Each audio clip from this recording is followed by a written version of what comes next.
ये हमारा practice set number 3 है। देखते हैं हमारा पहला प्रश्न क्या है। हमारा पहला प्रश्न है, पटना में अंग्रेजों द्वारा फैक्ट्री कब स्थापित की गई?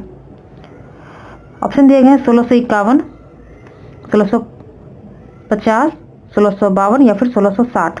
इस प्रश्न का सही उत्तर हो जाएगा 1651। इसका की फैक्ट देखते हैं। अंग्रेजों ने पटना में पहली फैक्ट्री 1620 में स्थापित की थी, लेकिन कुछ समय बाद इसे बंद कर दिया गया। अगर ऑप्शन में 1620 रहे तो उस स्थिति में 1620 लगाएंगे। अगर असफल पूछा जाए और दोनों ऑप्शन में 1620 और 1651 अगर दोनों रहे तो उस स्थिति में 1620 लगाएंगे। अगर सफल पूछा जाए तो उस स्थिति में 1651 लगाएंगे। ध्यान रखेंगे क्वेश्चन क्या पूछ रहा है और ऑप्शन क्या दिए गए हैं। बाद में 1651 में उन्होंने गुलजार बाग में एक और कारखाना स्थापित किया, जो आज क्या है, एक सरकारी प्रिंटिंग प्रेस है। ध्यान रखेंगे कहाँ है, पटना में। अगला प्रश्न है, वेन संघ के द्वारा बिहार की यात्रा कब की गई?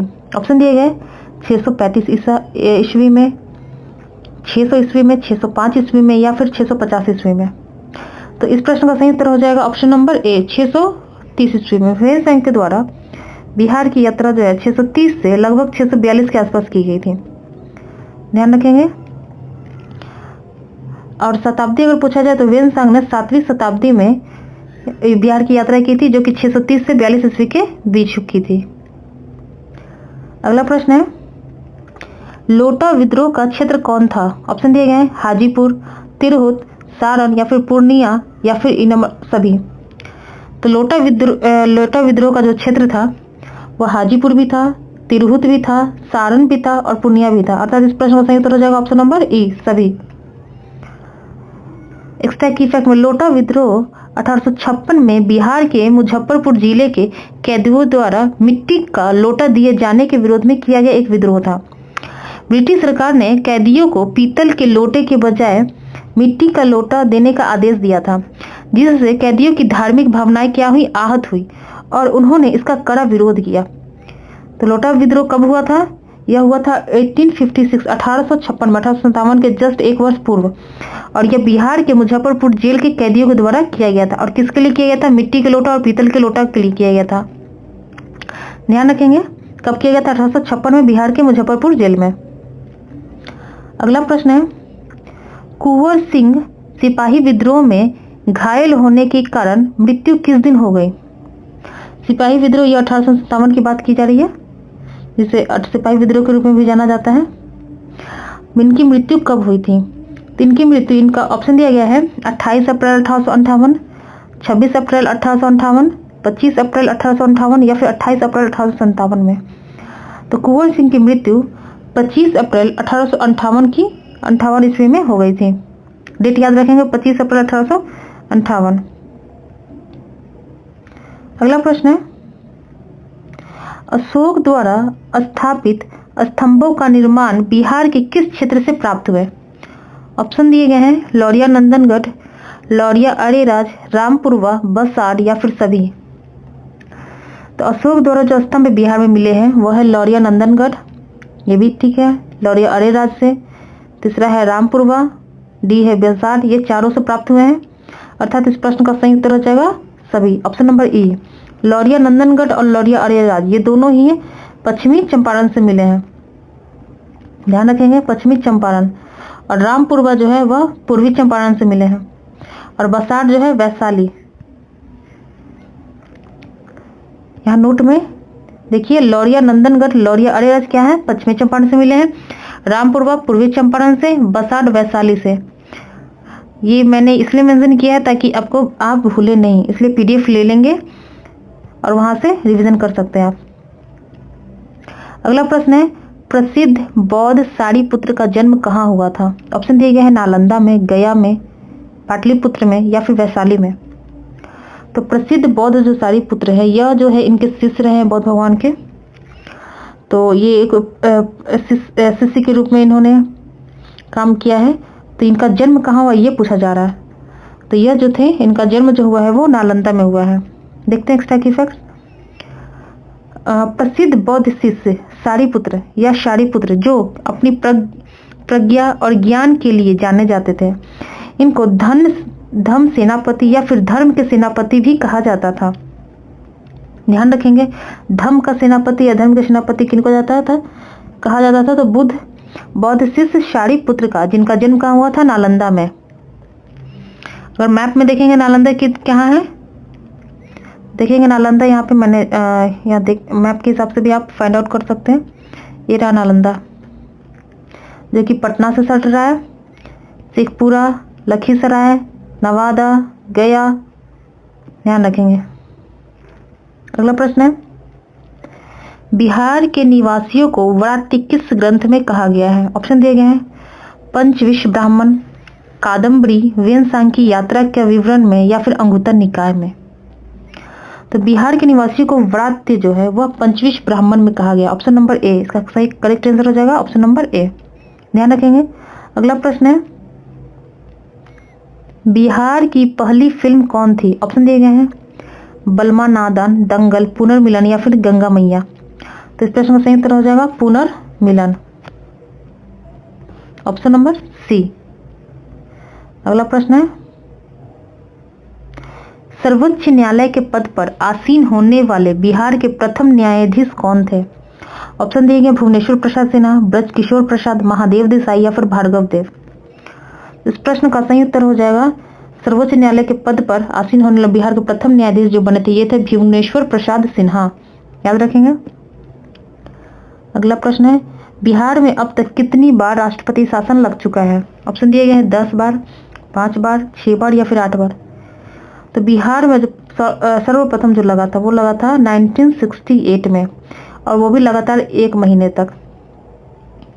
और अभी तक जो लग गया है वो लग गया 8 बार, टोटल 8 बार राष्ट्रपति शासन लग चुका है। ऑप्शन नंबर डी इस प्रश्न का सही उत्तर हो जाएगा। यहाँ देखिए, पहली बार 1968 में 1 महीने तक लगा, और अंतिम बार अगर पूछा जाए तो उस स्थिति में आंसर हो जाएगा 5 मार्च 2005 में।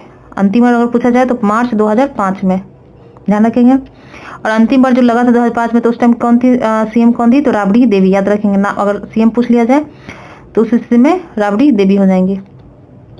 अगला प्रश्न है, और ये जब 1968 में जो लगा था तब सीएम कौन था? अगर ये पूछा जाए तो भोला पासवान शास्त्री, याद रखेंगे भोला पासवान शास्त्री। अगला प्रश्न है, 91वें संविधान संशोधन के अनुसार बिहार में मुख्यमंत्री सहित मंत्री परिषद की कुल संख्या कितने से अधिक नहीं हो सकती? ऑप्शन दिए गए हैं 35, 36, 40, या फिर 45। तो 91 अमेंडमेंट एक्ट के द्वारा मंत्री परिषद की जो संख्या उसको सीमित की गई थी, और यह की गई थी। तो इस प्रश्न का सही उत्तर हो जाएगा 36। 36 से ज्यादा नहीं हो सकती, याद रखेंगे। 91 अमेंडमेंट 91वां संविधान संशोधन कब लाया गया था? 2003 में लगाया था। ये प्रश्न पूछे जाते हैं, अब पूछे भी गए हैं। 2003 में लाया गया था। और अगर लागू पूछ लिया जाए कि लागू कब हुआ था, तो लागू हुआ था 7 जुलाई 2004 को, याद रखेंगे।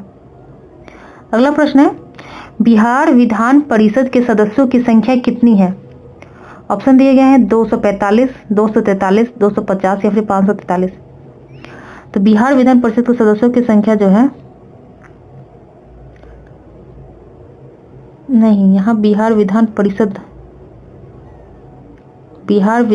नहीं, बिहार विधानसभा होना चाहिए। बिहार विधान परिषद की संख्या 75 है, और ऑप्शन में 75 नहीं दिए गए हैं। अच्छा, ये क्वेश्चन का ऑप्शन ध्यान नहीं देंगे। बिहार विधान परिषद के जो सदस्यों की संख्या होगी वह टोटल 75 है, ध्यान रखेंगे।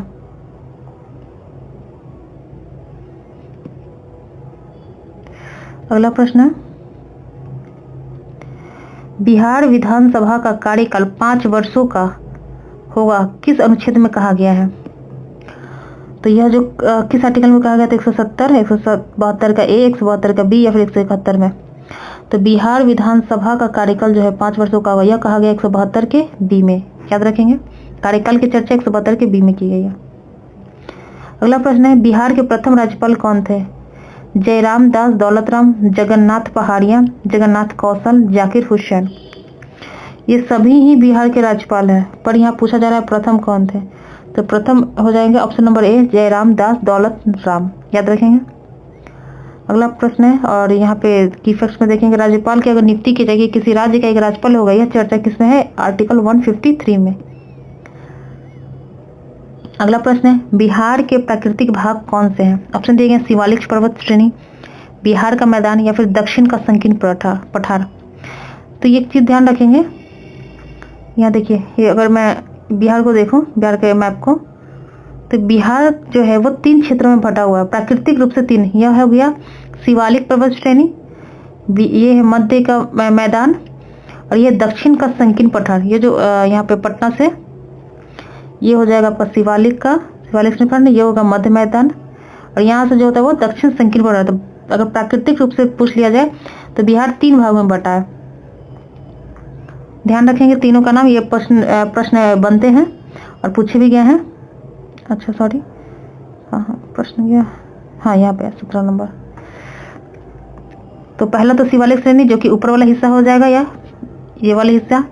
बिहार का मैदान अगर पूछ लिया जाए तो बिहार का मैदान ये वाला हिस्सा हो जाएगा, और दक्षिण का संकीर्ण पठार जो कि नीचे वाला हो जाएगा। ध्यान रखेंगे। तो इस प्रश्न का सही उत्तर हो जाएगा ऑप्शन नंबर डी, बिहार के प्राकृतिक भाग में तीनों शामिल है, शिवालिक पर्वत श्रेणी, बिहार का मैदान और दक्षिण का संकीर्ण पठार। अगला प्रश्न है, बिहार में पाई जाने वाली चट्टानों की प्रमुख संरचनात्मक समूह कौन सी है? ऑप्शन दिए गए हैं धारवाड़ संरचना, विंध्यन संरचना, ट्रांसियरी संरचना या फिर क्वाटनरी संरचना। अगर चट्टानों की बात की जाए तो बिहार की चट्टानों के रूप में ये 4 भागों में बटा है। ओके, हाँ वापस आ जाइए यहाँ पे, ठीक है। तो बिहार जो 4 भागों में बटा है, ये देखिए, ये धारवाड़ चट्टान हो जाएगा एक, ये भी सही है। विंध्यन संरचना ये भी सही है, जो कि विंध्यन संरचना इस क्षेत्र को कहते हैं। क्वाटनरी अगर पूछा जाए तो ये इस क्षेत्र को कहते हैं। ट्रांसियरी कहा जाता है, ये इस क्षेत्र को कहते हैं। धारवाड़ भी इस क्षेत्र को कहते हैं। ये यहाँ ध्यान देंगे इस तरह से। तो ये कितना हो गया, बिहार में पाए जाने चट्टानें जो प्रमुख संरचना कौन सी है? धारवाड़ भी है, विंध्यन भी है, ट्रांसियरी भी है और क्वाटनरी भी है। तो ध्यान रखेंगे। तो इस प्रश्न का सही उत्तर हो जाएगा ऑप्शन नंबर ई, सभी शामिल है। अगला प्रश्न है, कुशेश्वर पक्षी विहार किस जिले में है? ऑप्शन दिए गए जमुई, वैशाली, दरभंगा, बांका। तो कुशेश्वर पक्षी अभ्यारण्य जो है, विहार जो है वो कहाँ है? दरभंगा में स्थित है। दरभंगा को देखेंगे, ये प्रश्न बनते हैं बिहार एसआई में, मेंस में ये पूछे गए हैं। मुंगेर जो है ये कितने राज्यों से लगता है? तो ये देखिए, बेगूसराय, खगड़िया, भागलपुर, लखीसराय, बांका, जमुई। तो ध्यान देंगे, 1 2 3 4 5 6 राज्यों से मुंगेर सटता है। यहीं पर कुशेश्वर विहार स्थित है। ध्यान रखेंगे। अगला प्रश्न है, फल्गु नदी का उद्गम स्थान क्या है? ऑप्शन दिए गए छोटा नागपुर पठार, महाभारत श्रेणी, अमरकंटक या फिर गोसाई स्थान। तो फल्गु नदी का जो उद्गम स्थान है वो छोटा नागपुर पठार है, से निकलती है फल्गु नदी, और इसका मुहाना काम आती है, यहाँ से निकलती है।